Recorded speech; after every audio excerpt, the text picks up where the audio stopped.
Nah ini Wak ya, tambahan informasi juga. Biasanya pada saat itu kalau misalnya mau melakukan perang, pasti lokasi perang ini ditunjuk ke lokasi tertentu. Tapi kali ini Rasulullah ini ingin menyerang langsung di tempatnya Quraisy tinggal. Hai, wassalamualaikum warahmatullahi wabarakatuh. Terima kasih sudah klik video ini. Gimana kabar kalian hari ini, Wak? Lancar-lancar puasanya? Biar puasa kalian jadi semakin semangat lagi selama bulan Ramadan ini, aku akan menceritakan peristiwa-peristiwa penting yang terjadi pada bulan Ramadan, Wak. Rabu kemarin kita udah bahas tentang nuzul Quran ya kan? Atau asal-usul Al-Quran. Dan malam ini aku akan menceritakan satu peristiwa bersejarah lagi bagi umat Islam, yaitu pembebasan kota Mekah atau dikenal dengan nama Fathu Mekah, yang juga sama-sama terjadi pada bulan Ramadan, Wak. By the way, karena kisahnya ini cukup panjang, Wak, jadi di sini aku akan menceritakan secara terpisah ya di dua video berbeda. Sekarang aku ceritain yang part satunya dulu, nanti minggu depan kita lanjutin yang part kedua gitu ya. Mohon maaf, masih hamil aku sekarang, Wak ya. Tapi sebelumnya aku juga mau disclaimer dulu kalau semua kisah yang akan aku sampaikan ini aku rangkum dari ceramahnya Ustadz favorit kita semua, yaitu Ustadz Khalid Basalamah. Dan ada juga memang beberapa informasi yang aku himpun dari beberapa artikel lainnya sebagai pelengkap aja. Dan kalau misalnya kalian punya informasi yang belum aku sampaikan di sini, kalian boleh langsung tambah di kolom komentar di bawah, oke? Nah, jadi sekarang tanpa berlama-lama kita langsung masuk aja ke cerita tentang pembebasan kota Mekah. Check it out.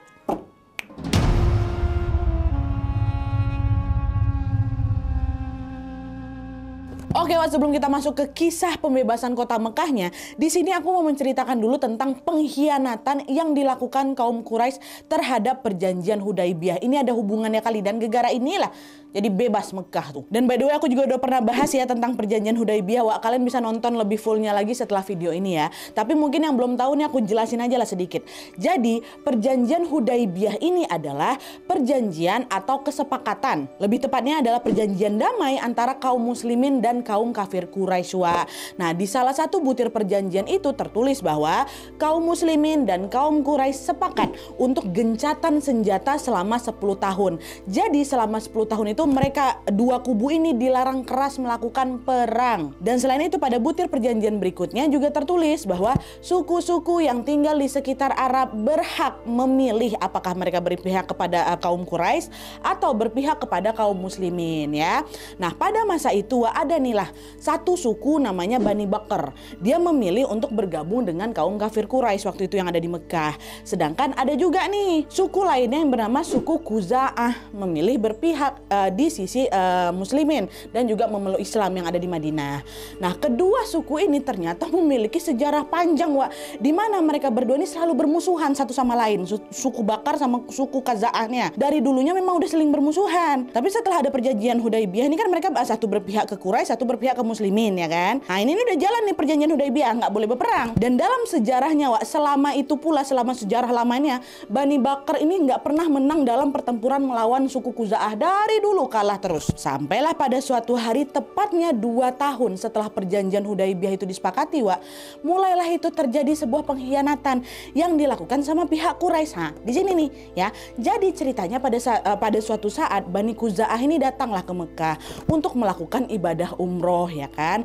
Dan by the way juga, Wak, salah satu isi perjanjian Hudaibiyah tadi, kaum muslimin ini juga diperbolehkan melakukan ibadah umroh di Mekah secara damai. Dulu kan nggak bisa dihajar kan kalau misalnya ada orang muslim yang melakukan umroh atau haji di Mekah kan. Sekarang diperbolehkan semenjak ada perjanjian itu.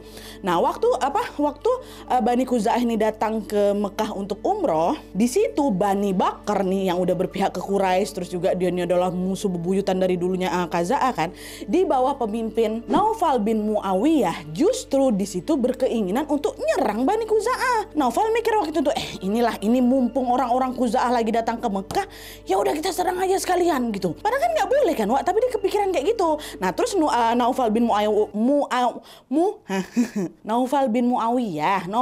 Muawiyah ini pun lalu menyampaikan keinginan itu kepada beberapa petinggi Quraisy. Mereka kan ada di kubu Quraisy nih. Wahai kaum Quraisy, boleh nggak sekarang aku serang sekutunya muslimin? Kan Bani Khuza'ah masuk sekutu muslimin kan, Wak?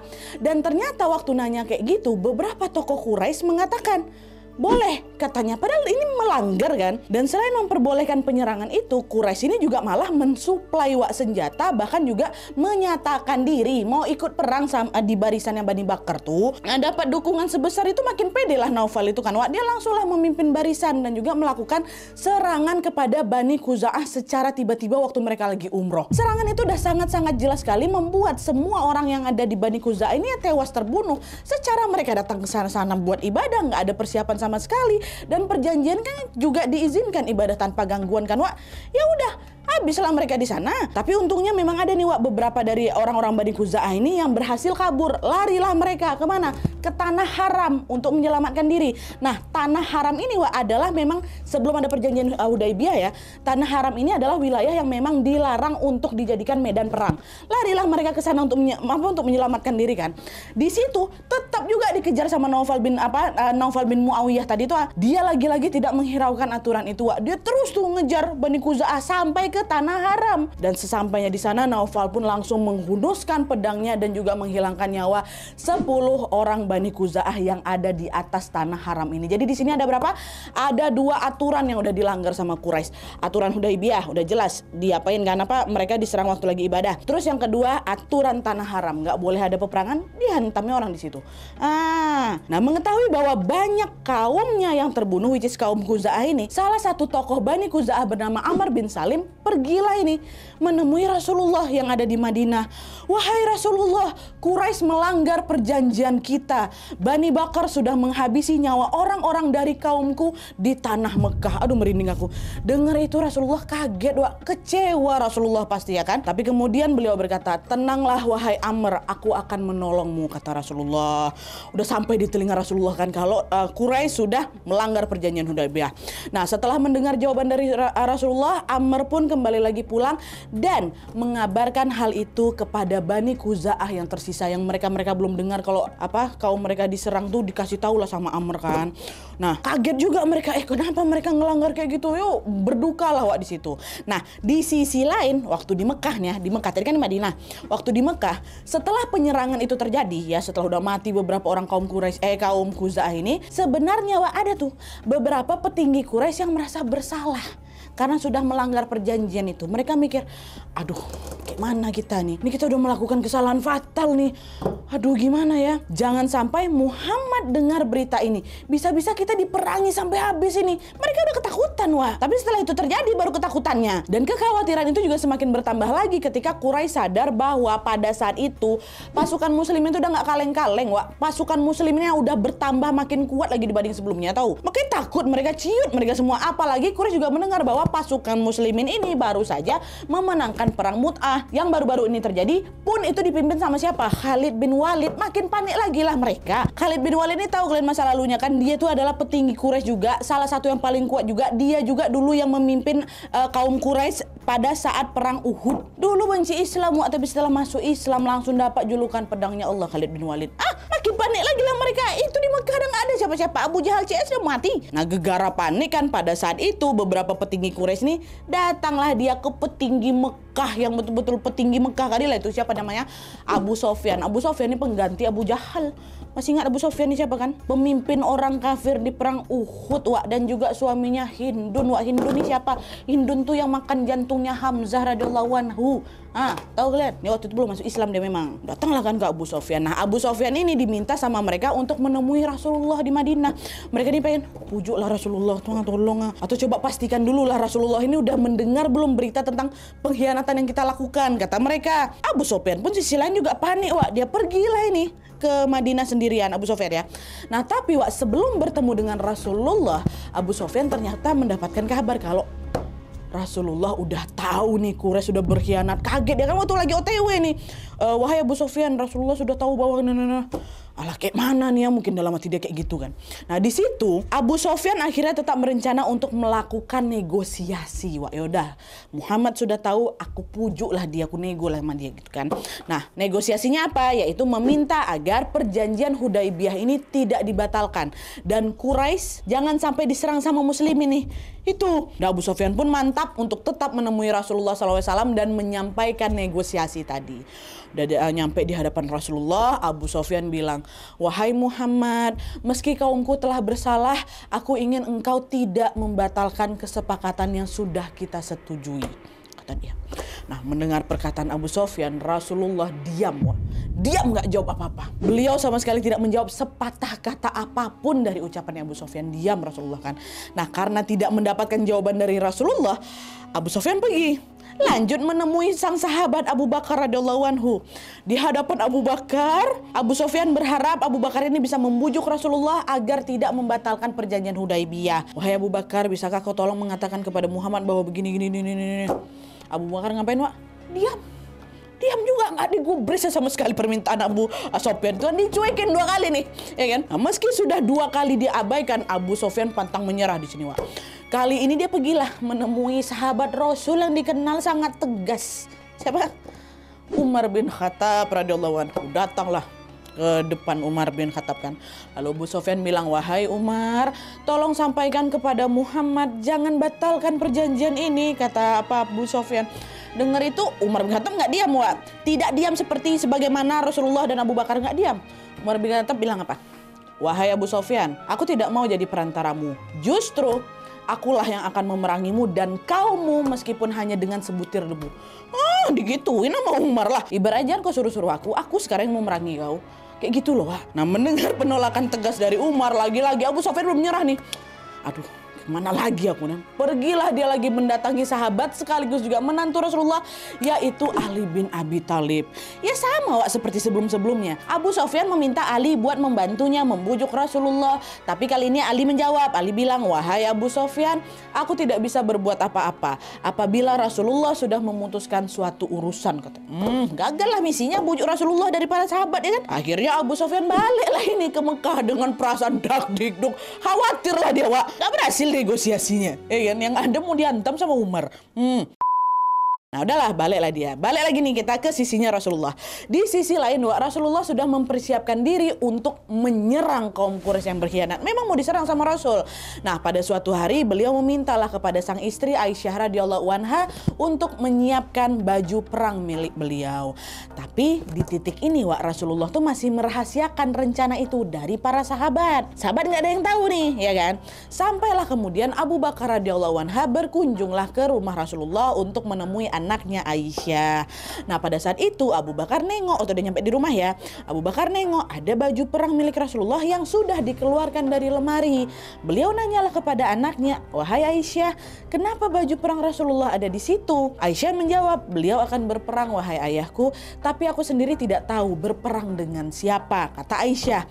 Nah, di situ Abu Bakar langsung tahulah kalau oh iya nih, Rasulullah sepertinya akan menyerang Quraisy dan juga sekutunya karena pengkhianatan tadi. Dan ternyata, Wak, dugaan Abu Bakar betul memang. Beberapa hari setelah itu Rasulullah pun menyampaikanlah ke para sahabat, baru ini disampaikan kalau beliau ingin menyerang menyerang Quraisy langsung di Mekah ya. Nah, ini, Wak, ya, tambahin informasi juga. Biasanya pada saat itu kalau misalnya mau melakukan perang, pasti lokasi perang ini ditunjuk ke lokasi tertentu. Misal di Uhud, di Badar gitu kan, Wak. Tapi kali ini Rasulullah ini ingin menyerang langsung di tempatnya Quraisy tinggal. Ya, ibaratkan dulu kita ketemu di tengah lah gitu kan. Ini enggak, Rasulullah pengen langsung serang tempat Quraisy itu tinggal. Dan untuk merencanakan serangan itu Rasulullah merahasiakan lagi, Wak, serapat mungkin informasi tersebut dari pihak-pihak luar selain para sahabat. Rasulullah cuma bilang ke sahabat, ke Abu Bakar, ke Umar, ke Ali, cuma mau bilang itu aja. Tapi warga-warga yang lain lah gitu istilahnya nggak dikasih tahu. Bahkan beliau ini juga memerintahkan para sahabat untuk menutup akses keluar masuknya kota Madinah. Jadi orang Madinah dilarang keluar, orang dari luar dilarang masuk Madinah gitu ya. Nah, tapi di tengah persiapan itu Rasulullah mendengar bahwa ada nih satu penduduk Madinah yang membocorkan rencana itu kepada Quraisy. Nah, orang itu ternyata menulis sebuah surat. Dia titipkanlah kepada seorang budak wanita namanya Muzainah, ya kan, dititip mau kasih surat ke Mekah kalau Rasulullah mau menyerang. Nah, mendengar kabar itu Rasulullah langsung mengutus Ali bin Abi Thalib sama Zubair bin Awam untuk menyusul Muzainah ini sebelum dia sampai Mekah, sebelum berita ini sampai ke Mekah gitu kan. Dan akhirnya Ali sama Zubair ngikutin lah ini perintah dari Rasulullah, dan setelah melakukan pengejaran mereka pun akhirnya menemukan Muzainah tadi, si budak wanita ini. Di situ Ali bilang, "Wahai Muzainah, serahkan cepat serahkan surat itu kepada kami. Aku tidak mau, kata Muzainah. Aku tidak mau, aku sudah dibayar untuk mengantarkan surat ini ke kemana, ke Quraisy. Di situ Ali sama Zubair terus mendesak sampai akhirnya Muzainah ini pun mau menyerahkan surat itu, ya kan. Nah, setelah berhasil mengamankan suratnya, mereka berdua pun langsunglah kembali lagi ke Madinah, Ali sama Zubair. Dan nyampe di Madinah, mereka pun kasihlah surat itu kepada Rasulullah. Nah, setelah surat itu dibuka, betapa terkejutnya Rasul ketika mengetahui bahwa penulis surat itu adalah salah satu sahabat Rasulullah sendiri, yaitu Hatib bin Abu Balta'ah. Ya, selain seorang sahabat, Hatib ini juga adalah seorang ashabul Badar, veteran Islam di perang Badar, bukan orang sembarangan. Dia yang membocorkan ke Mekah nih. Nah, akhirnya Rasulullah pun manggil Hatib kan. Manggil Hatib, beradalah di hadapan Rasulullah. Wahai Hatib, kata Rasulullah. Wahai Hatib, kenapa kau berniat membocorkan rencana ini kepada Quraisy? Apa yang kamu inginkan? Kata Rasulullah kan. Mendengar itu, Hatib pun bilang, wahai Rasulullah, maafkanlah aku. Aku memberitakan rencana ini kepada Quraisy karena aku takut mereka akan menyakiti anak dan istriku yang ada di Mekah, kata Hatib Ewa. Mendengar jawaban Hatib, Umar langsung nyela kan, ya Rasulullah, jangan percaya sama dia, dia adalah pengkhianat, maka biarkan aku menghabisinya, kata Umar. Umar marah aja memang, bukan mau marah aja, Umarnya tegas memang. Pun waktu itu semua sahabat yang menyaksikan kejadian itu setujunya sama Umar, mereka juga ikutan marah dengan perilaku Hatib, ya kan. Tapi di sini kalian tahu, Rasulullah SAW menjawab dengan tenangnya, tidak, wahai Umar, Allah telah berfirman bahwa mereka yang hadir di perang Badar akan dimaafkan segala dosa-dosanya sebesar apapun dosa yang mereka lakukan, kata Rasulullah. Nah, mendengar itu Umar dan para sahabat lainnya pun akhirnya redam dan ikut memaafkan kesalahan Hatib. Dan setelah kejadian itu Rasulullah pun kembali lagi mempersiapkan pasukan untuk tetap menyerang Mekah. Nggak jadi bocor nih kan ke Mekah, kan masih tersimpanlah rahasia itu, rahasia penyerangan ini di Madinah. Nah, di tengah persiapan besar itu Allah Subhanahu wa taala pun menurunkan bantuan waktu itu. Di mana pada suatu hari sebelum penyerangan kota Mekah, Rasulullah didatangi oleh tokoh Bani Sulaim dan tokoh Bani Muzainah. Nah, kedua tokoh ini datang ke Rasulullah menyampaikan bahwa mereka ingin masuk Islam, ya kan? Dan selain itu kedua tokoh tadi juga mengajak seluruh anggota sukunya untuk masuk Islam dan bersedia diajak berperang melawan Quraisy di Mekah. Dan gak cuma itu aja, Rasulullah SAW juga berhasil mengislamkan berbagai suku yang ada di sekitar Madinah, sehingga di titik itu setelah kedatangan dua tokoh terus mengislamkan beberapa suku lagi di Madinah, di titik itu sudah terkumpul kurang lebih 10.000 pasukan muslimin yang siap berperang menyerang Quraisy. 10.000. Singkat cerita, karena pasukan muslimin sudah siap, mereka pun langsunglah pergi ke Mekah untuk melawan Quraisy bersama-sama. Dan disinilah peristiwa pembebasan kota Mekah pun terjadi. Penasaran gimana kisah selengkapnya? Masuk!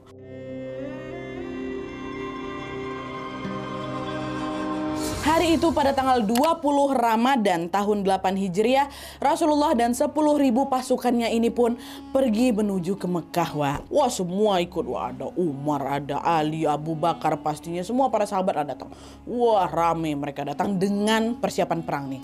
Nah, terus di tengah perjalanan Rasulullah didatangi oleh paman beliau yang bernama Abbas bin Abdul Muthalib. Dan ternyata waktu itu Abbas pun menyatakan bahwa dia ingin masuk Islam. Rasulullah pun sudah tentu menyambut permintaan itu dengan sangat hangat. Setelah masuk Islam, Abbas pun langsung bergabung di sisi kaum muslimin untuk melawan kaum kafir Quraisy yang ada di Mekah. Nah, terus ketika mendekati wilayah Mekah, Rasulullah SAW meminta para pasukan ini untuk beristirahat sebentar di suatu wilayah bernama Mar al-Zahran, ya kan. Nah, Rasulullah juga meminta mereka untuk mendirikan tenda dan juga menyalakan sebuah obor sebagai penerangan di sana. Istirahat bentar lah gitu. Sementara itu di dalam kota Mekah di sana, Abu Sofyan masih terus overthinking nih, masih terus overthinking dia karena kesalahan yang memang Quraisy lakukan kemarin itu. Aduh, ini kayak gimana ya? Gimana ya gitu. Panik juga. Ditambah lagi penolakan Rasulullah dan sahabat, kan makin panik lah dia. Nah, dan untuk mengusir kekhawatirannya, pergilah Abu Sofyan ini berkeliling dia di sekitar wilayah Mekah kan. Berkeliling dalam, muter-muter sampai dia keluar dari pintu gerbang kota Mekah. Nah, waktu keluar pintu Mekah itu Abu Sofyan terkejut Karena dari jauh dia nengok ada ribuan cahaya kuning dari obor yang menyala. Apa tuh? Kok banyak kali ini obor nih? Siapa orang-orang tuh? Jangan-jangan ini pasukan Muhammad kali ya, kata dia. Ingat ya, di titik ini Quraisy sama sekali nggak tahu loh kalau Rasulullah mau menyerang, kan masih disimpan baik-baik rahasia itu kan. Di tengah rasa penasaran ya, rupanya dari kejauhan Abu Sufyan nengok ada Abbas, paman Rasulullah tadi. Abbas datang mendatangi dia dengan menaiki seekor kuda milik Rasulullah. Menyadari hal itu, Abu Sufyan makin panik lagi lah. Dia bilang, ini kan kudanya Muhammad. Berarti betul itu adalah orang-orang pasukan Muhammad, wahai Abbas, kata Abu Sufyan kan. Abbas lalu semakin mendekat lagi dan menghentikan kudanya itu tepat di hadapan Abu Sufyan. Di situ Abbas berkata, wahai Abu Sufyan, Rasulullah akan segera menyerang kalian semua, kata Abbas.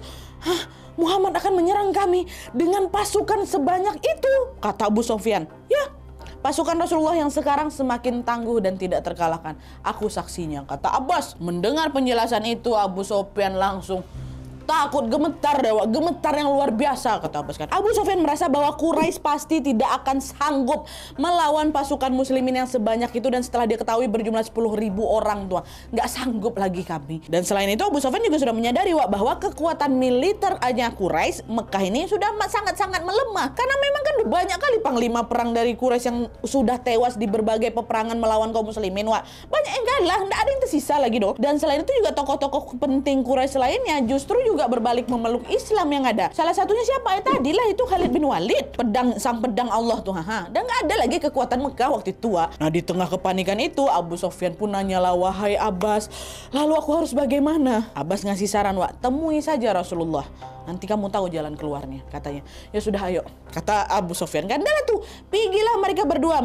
Ini Abu Sufyan menaiki kudanya milik Rasulullah, dibonceng sama Abbas. Ini kan Rasul belum nyampe nih, Nah, setelah bertemu dengan Rasulullah, Abu Sufyan bilang, wahai Rasulullah, engkau datang dengan berbagai orang asing untuk melawan kerabatmu sendiri. Apa kamu tega? Kata Abu Sufyan, coba bujuk nih. Rasulullah di situ buka suara. Ini semua karena kalian sudah melampaui batas dengan melanggar perjanjian Hudaibiyah, kata Rasul kan. Mendengar teguran itu, Abu Sufyan cuma diam, nggak bisa ngomong apa-apa lagi, Abu Sufyan terus berdiam diri hingga tidak lama kemudian dia menyatakan diri ingin masuk Islam. Tapi di sini pun dia nggak langsung bersyahadat. Abu Sufyan ini masih terdiam seolah-olah ragu sebenarnya dengan keputusan dia mau masuk Islam itu. Nah, mendapati Abu Sufyan yang masih ragu, Rasulullah bilang, wahai Abu Sufyan, apakah belum tiba waktu bagimu untuk mengetahui bahwa tiada Tuhan berhak disembah selain Allah? Kata Rasulullah berusaha meyakinkan kan. Abu Sufyan jawab, aku sudah lama meyakini bahwa tidak ada Tuhan selain Allah dan Allah akan menolongku, kata Abu Sufyan. Ditambah lagi sama Rasulullah, lalu apakah belum tiba waktu bagimu untuk mengetahui bahwa aku adalah utusan Allah? Kalian tahu Abu Sufyan bilang apa? Wahai Muhammad, kalau soal itu sebetulnya hatiku masih merasa janggal. Dengar jawaban Abu Sufyan, Abbas, paman Rasul yang tadi ngantar dia tuh langsung ngomong apa? Taballah kau Abu Sufyan, celakalah engkau Abu Sufyan. Bersaksilah bahwa tiada Tuhan yang berhak disembah selain Allah dan Muhammad ini adalah utusan Allah, atau leher kau kupancung, katanya. Nah, disitulah baru mau Abu Sufyan ini mengucapkan kalimat syahadat, sehingga dia pun resmi memeluk Islam hari itu. Waktu itulah, aku nggak tahu malam apa siangnya, mohon maaf. Nah, tapi inilah peristiwa masuk Islamnya Abu Sufyan ini memang sempat disangsikan oleh banyak orang loh, serius. Bahkan juga ya, sebagian ulama menganggap bahwa Abu Sufyan ini masuk Islam tidak dari hatinya sendiri, tapi gegara terpaksa karena kondisinya lagi terdesak itulah. Gegara takut Quraisy ini bakal dihabisi secara kalah jumlah. Tapi itu wallahu alam, wallahu alam, hanya Allah yang tahu. Yang jelas di sini Abu Sufyan masuk Islam dan yang sudah pasti tidak akan diperangi sama Rasulullah. Nah, singkat cerita, setelah masuk Islam sebenarnya Abu Sufyan juga mengkhawatirkan keselamatan kaumnya yang ada di Mekah. Beliau mikir, baik, mungkin sekarang aku sudah aman, ya kan, dia udah masuk Islam. Lalu bagaimana dengan Quraisy yang kutinggalkan ini? Mereka bahkan belum tahu loh aku masuk Islam gitu kan. Nah, di tengah kebingungan itu beliau nanyalah, wahai Rasulullah, lalu bagaimana caranya aku untuk menyelamatkan orang-orang Mekah? Pasukanmu jumlahnya terlalu besar untuk kami. Gimana nih caranya biar orang Mekah terselamatkan gitu? Beliau nanya juga sama Rasulullah. Nah, di situ Rasulullah jawab, siapa yang masuk ke rumahmu dia aman. Rumah saya kecil ya Rasulullah. Tidak mungkin semua orang Mekah muat berlindung ke dalam rumahku. Rasulullah jawab lagi, ya sudah. Siapa yang masuk ke Masjidil Haram, maka dia akan aman, kata Rasulullah. Masjidil Haram juga belum mampu menampung semua orang di Mekah, wahai Rasulullah, kata Abu Sufyan. Rasulullah bilang lagi, barang siapa yang menutup pintu rumahnya dan tidak berada di jalan-jalan Mekah saat pasukanku datang, mereka aman, kata Rasulullah lagi. Ini yang ketiga ini dibilang Rasulullah. Tapi di sini meskipun Rasulullah memberikan jaminan keamanan pada orang-orang Mekah yang masuk ke dalam rumah lah gitu ibaratnya kan, beliau memberi pengecualian terhadap beberapa orang, dan orang-orang itu adalah orang yang memang sudah melakukan perbuatan tercela yang sangat fatal, di mana saking fatalnya mereka ini termasuk dalam golongan orang-orang yang halal buat dihabisi atau dihukum mati. Ya, sebagaimana disebutkan dalam sebuah riwayat, Rasulullah SAW pada saat itu bilang, ada 10 orang yang dimanapun kalian menemukannya, bunuhlah mereka walaupun mereka bergantung atau berlindung di kiswahnya Ka'bah, kata Rasulullah. Nah, mendengar perintah itu, pasukan muslimin pun mengingat-ingatlah itu dengan baik siapa saja 10 nama orang yang beliau maksud, yang Rasulullah maksud.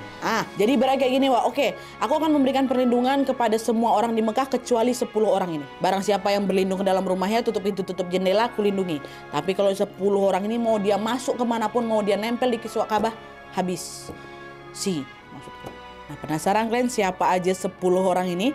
Berhasilkah mereka dibunuh? Dan bagaimana penyerangan yang dilakukan kaum muslimin terhadap Mekah kala itu setelah Abu Sufyan masuk Islam? Inilah dia. Aku akan menjelaskan lanjutannya di part 2 minggu depan, Jadi jangan lupa stay tune terus di channel aku ya.